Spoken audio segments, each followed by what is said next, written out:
Senator Rennick. Thank you, Mr Acting Deputy President. And I rise today in support of this motion because I think it's very important that we give parents a say in all of this. And I have to say that I was very offended by the comments of Senator Hanson-Young, who was saying that these were the views of crackpots. No, these are the views of parents, and I'm going to read out 2 emails that I have received from the parents of children who are struggling with these particular issues. Hi, dear Senator Rennick. My name is, and I am a mother of 3. I am a normal 44-year-old Australian woman juggling family and work. I just learned that the Senate will today consider the proposed reference for the Community Affairs Reference Committee.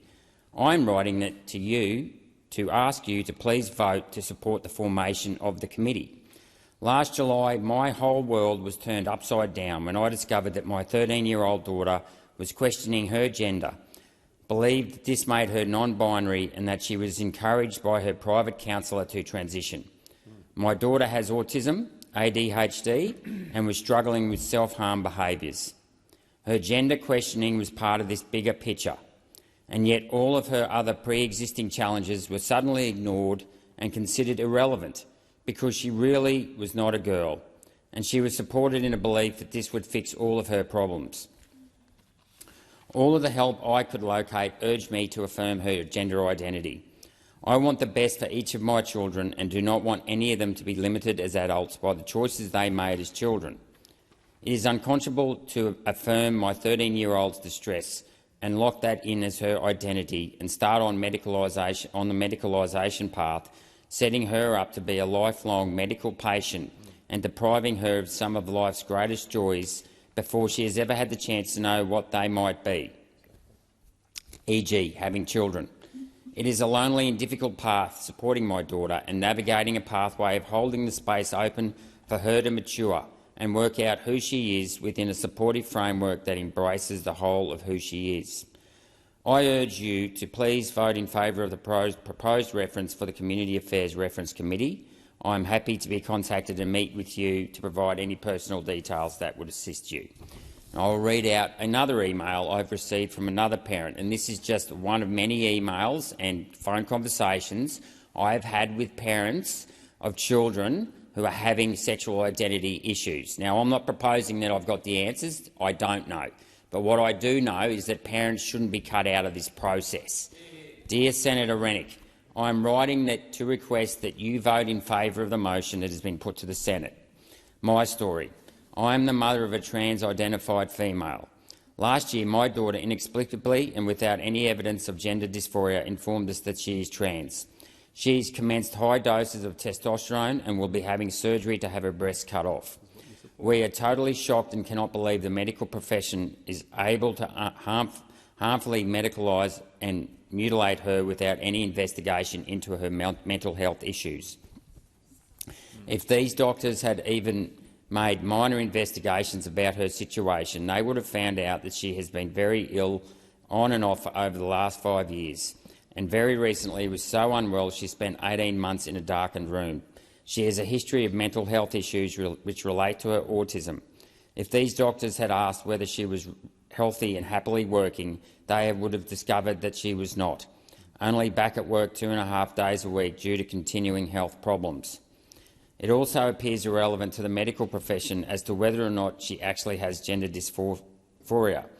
If they had investigated, they would have discovered that she was a pink princess before and after puberty. She in fact had hated anything male and the testosterone-fuelled behaviour of men. However, the endocrinologist in question did not even ask whether or not she had gender dysphoria. Every day it takes my breath away that a qualified endocrinologist can prescribe her testosterone at levels that would not be allowed for a man or woman who are low in that hormone, merely on her say-so. The devastation this has had on our family is indescribable. Our daughter has stopped communicating with me and my husband as she cannot bring herself to think about the harm she is doing to herself.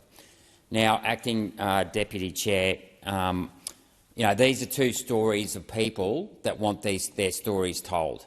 Now, we previously discussed that the role of the Senate is to discuss community concerns, and I do not see the harm in having an inquiry into what is obviously a very important issue for a number of our constituents. That is our role, to serve the people, and the Senate is a house of review. I don't think it's unreasonable. No one here is trying to score political points, and I'm certainly not when I say that I'm in favour of this. However, I don't believe that this is something. I know it's being pushed through schools at the moment, or teachers are allowed. Schools are necessarily pushing this stuff, and parents aren't being told what is going on with their children at school.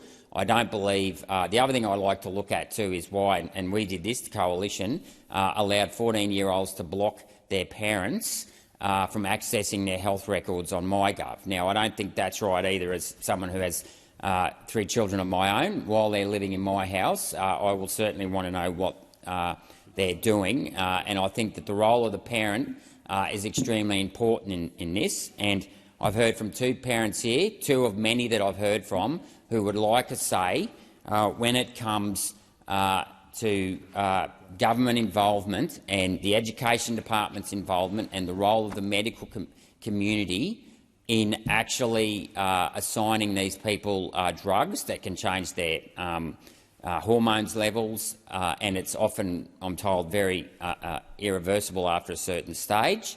And I guess the important thing to note is this is in regards to children, and that's why I'm passionate about it as a parent of 3 myself, is that I get very annoyed when I see the government interfering in the role of the parent. There is nothing more sacred than the bond between the parent and the children. And so I would urge everyone to have an open mind to this. As my colleague Senator Scarr pointed out before, you can always put up a dissenting report if you disagree with the findings of the inquiry.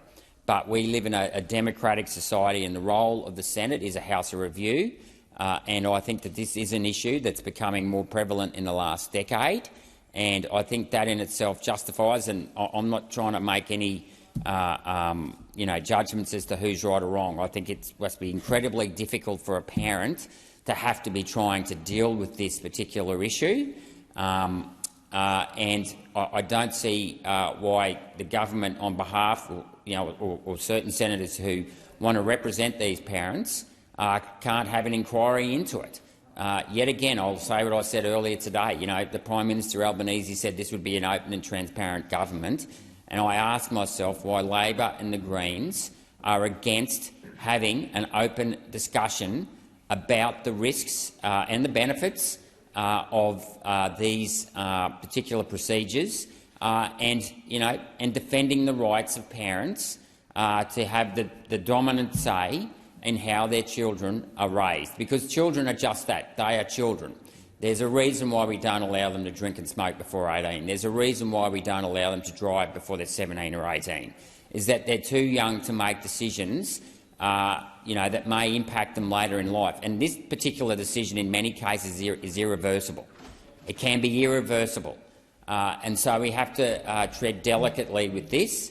And my belief is that there has been hurdles or checks and balances in the past. Senator Roberts. Senator Rennick, beg your pardon.